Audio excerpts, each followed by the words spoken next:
Kali ini kita akan menceritakan sesuatu yang berbeda dari Candi Borobudur.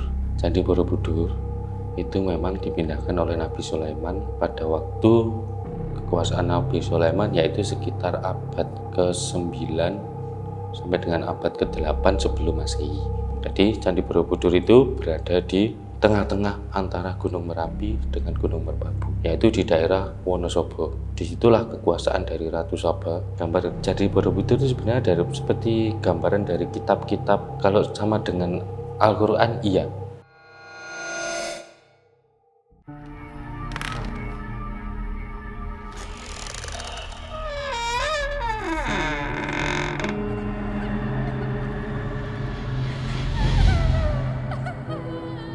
Asa Dua Dunia. Assalamualaikum warahmatullahi wabarakatuh. Salam rahayu, rahayu, rahayu. Jumpa lagi dengan saya, Kiai, dalam channel Asa Dua Dunia.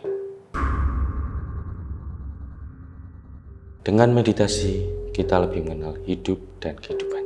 Kali ini kita akan menceritakan sesuatu yang berbeda dari Candi Borobudur. Candi Borobudur, seperti kita ketahui, berada di Magelang, Jawa Tengah, yaitu dekat dengan daerah istimewa Yogyakarta, di mana Hamengkubuwono memiliki keraton dan kekuasaan di sana. Jadi secara literatur yang pernah kita baca, Candi Borobudur sebenarnya kalau dari literatur kan itu dibangun pada zaman dinasti Sailendra, yaitu dinasti penguasa dari kerajaan Medang Kamulan sekitar abad ke-8 sampai ke-9 Masehi. Jadi pembangunan Candi Borobudur, Candi Prambanan itu bersamaan. Tapi apakah benar sebenarnya Candi Borobudur dibangun pada abad ke-8, yaitu sekitar tahun 842 Masehi? Kalau menurut pandangan dari sisi Asa Dua Dunia, itu sebenarnya kurang tepat. Ya memang masa dinasti Sailendra memang agama Buddha masih sangat kuat dan berkembang di kerajaan itu, tapi Candi Borobudur sudah ada, di zaman itu sudah ada. Karena Candi Borobudur itu sebenarnya adalah candi yang dipindahkan oleh Nabi Sulaiman, yaitu seperti cerita dari Nabi Sulaiman yang bertemu dengan Ratu Saba, atau daerah yang disebut kerajaan Ratu Saba, yaitu berada di Jawa Tengah situ, dan terkenal bahwa di situ ada namanya hutan yang sangat waktu itu sangat angker dengan pengikutnya sangat kuat, yaitu yang dikenal dengan bahasa Jawa adalah Wonosobo. Kalau orang Jawa nyebutnya adalah Putri Saba atau Ratu Sobo atau Wonosobo, itu daerahnya. Jadi kapankah Candi Borobudur itu mulai berdiri?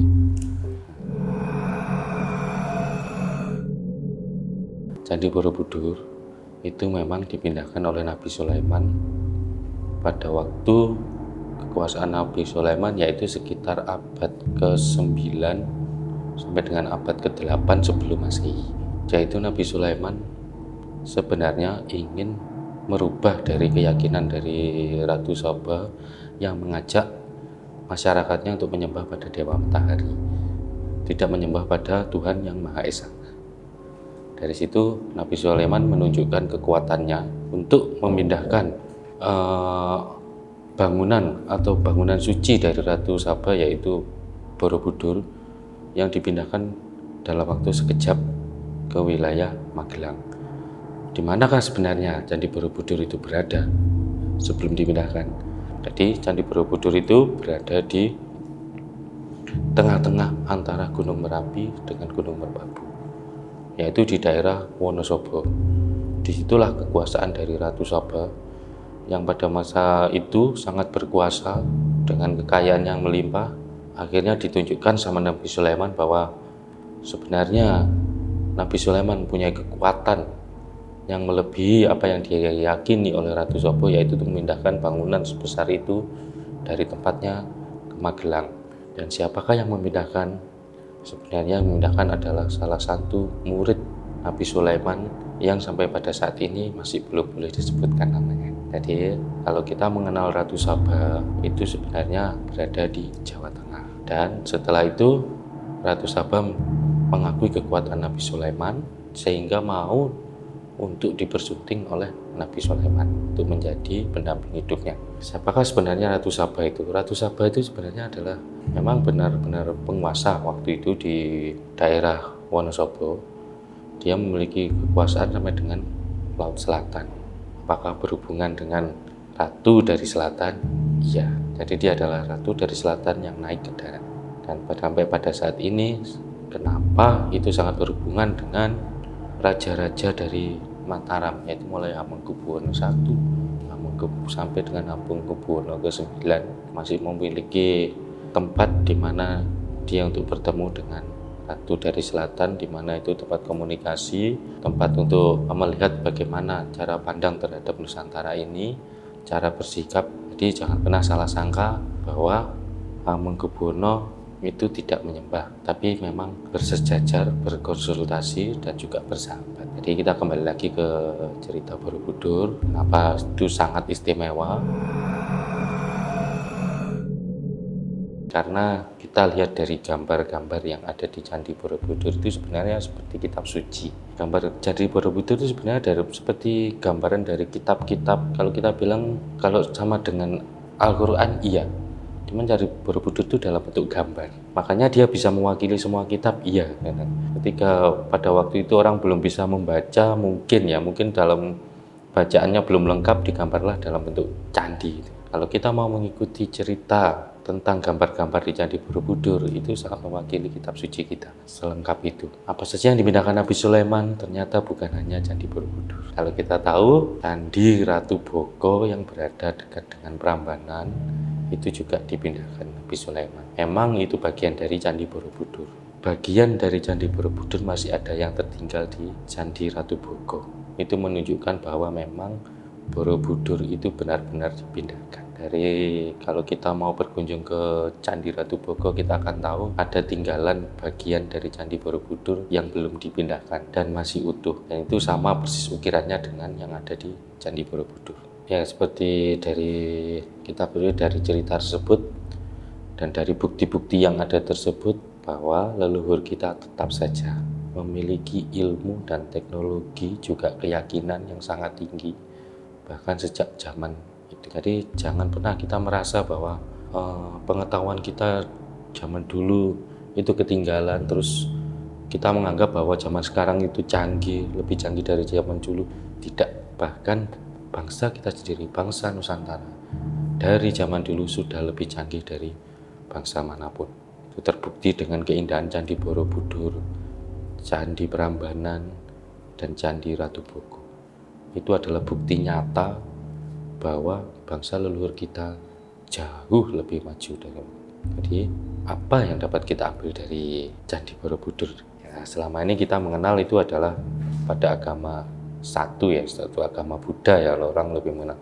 Padahal itu sebenarnya tidak untuk satu agama, untuk semua agama, di mana keyakinan masyarakat Nusantara pada waktu itu sudah mengenal bagaimana cara menyembah ke Tuhannya. Dari Candi Borobudur tersebut, dari kisah yang saya ceritakan tadi, memang Nabi Sulaiman tempat bertemunya itu Nabi Sulaiman tempat bertemunya dengan Ratu Saba itu ada di Parangkusumo, Pantai Parangkusumo, yaitu ada suatu altar di mana Nabi Sulaiman itu memang bertemu. Dan disitulah awalnya akhirnya Nabi Sulaiman tertarik dengan keindahan dan kecantikan dari Ratu Saba. Sehingga setelah itu berjalan lama, akhirnya mereka harus berpisah karena Ratu Saba harus kembali ke wilayahnya, yaitu yang memang berada di selatan, dan tempat berpisahnya yaitu berada di Pantai Barungkukup.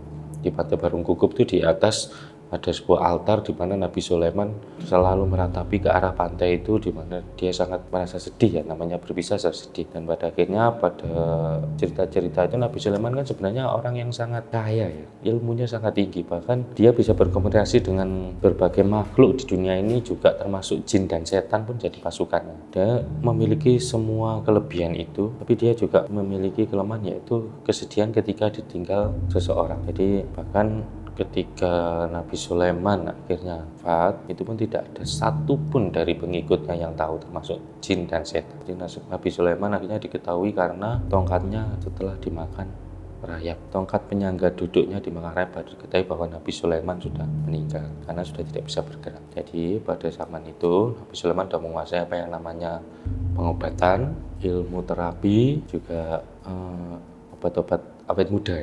Kenapa Nabi Sulaiman itu sangat kaya dan kenapa Indonesia juga sangat kaya? Apa sebenarnya dibalik banyaknya kandungan emas di tanah di Nusantara ini? Karena itu memang semua adalah peninggalan, juga tabungan simpanan dari Nabi Sulaiman. Indonesia memang kaya sekali termasuk alam, karena itu semua memang sudah diatur ya. Memang sampai sedemikian rupa Nabi Sulaiman pun bisa mengatur semuanya. Tapi tetap Nabi Sulaiman adalah tetap seorang hamba Allah, dan dia juga pasti pada akhirnya akan pulang dengan segala kelebihannya ke Sang Pencipta. Tentang keindahan Candi Borobudur itu, Candi Borobudur itu dipindahkan ke suatu danau. Itu dulu adalah apa yang dikatakan lembah semut ya, lembah semut karena memang semut sekali, banyak sekali semut di sana. Itu adalah danau.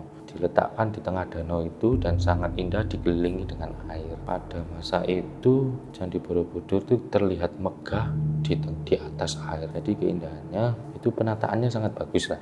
Tidak seperti sekarang. Sekarang kan sepertinya berada di dataran kering ya, berdebu ya. Ya emang debu itu memang sisa-sisa endapan dari danau masa lalu itu. Danau dan air dengan begitu indahnya itu dipersembahkan Nabi Sulaiman untuk umatnya, dan juga ditunjukkan kepada Ratu Balkis atau Ratu Saba itu bahwa dengan kekuasaan Allah, dengan izin Allah, Nabi Sulaiman bisa membuat bangunan itu pindah di tempat yang paling bagus, paling indah.